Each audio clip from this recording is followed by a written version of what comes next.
A Visit from St. Nicholas, commonly called The Night Before Christmas or 'Twas the Night Before Christmas, as originally published in the Troy Sentinel, December 23rd, 1823, by Clement Clarke Moore. We know not to whom we are indebted for the following description of that unwearied patron of children, that homely but delightful personification of parental kindness, Santa Claus, his costume and his equipage, as he goes about visiting the firesides of this happy land, laden with Christmas bounties. But from whomsoever it may have come, we give thanks for it.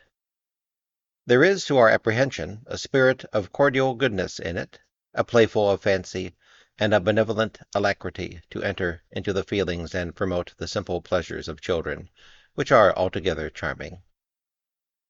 We hope our little patrons, both lads and lasses, will accept it as proof of our unfeigned good will toward them, as a token of our warmest wish that they may have many a Merry Christmas, that they may long retain their beautiful relish for those unbought, home-bred joys, which derive their flavor from filial piety and fraternal love, and which, they may be assured, are the least alloyed that time can furnish them, and that they may never part with that simplicity of character, which is their own fairest ornament, and for the sake of which they have been pronounced, by authority which none can gainsay, the types of such as shall inherit the kingdom of heaven. For the Sentinel, account of a visit from St. Nicholas. 'Twas the night before Christmas, when all through the house not a creature was stirring, not even a mouse. The stockings were hung by the chimney with care, in hopes that St. Nicholas soon would be there. The children were nestled all snug in their beds, while visions of sugar-plums danced in their heads. And mamma in her kerchief, and I in my cap, had just settled our brains for a long winter's nap, when out on the lawn there arose such a clatter, I sprung from the bed to see what was the matter. Away to the window I flew like a flash, tore open the shutters, and threw up the sash. The moon on the breast of the new-fallen snow gave lustre of midday to objects below, when what to my wondering eyes should appear but a miniature sleigh and 8 tiny reindeer, with a little old driver, so lively and quick I knew in a moment it must be St. Nick. More rapid than eagles his coursers they came, and he whistled and shouted, and called them by name.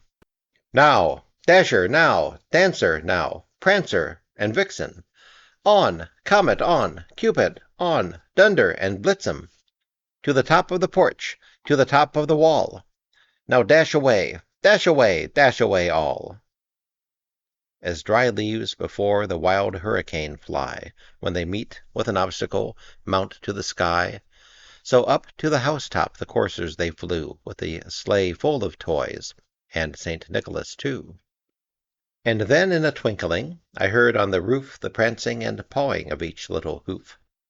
As I drew in my head and was turning around, down the chimney St. Nicholas came with a bound.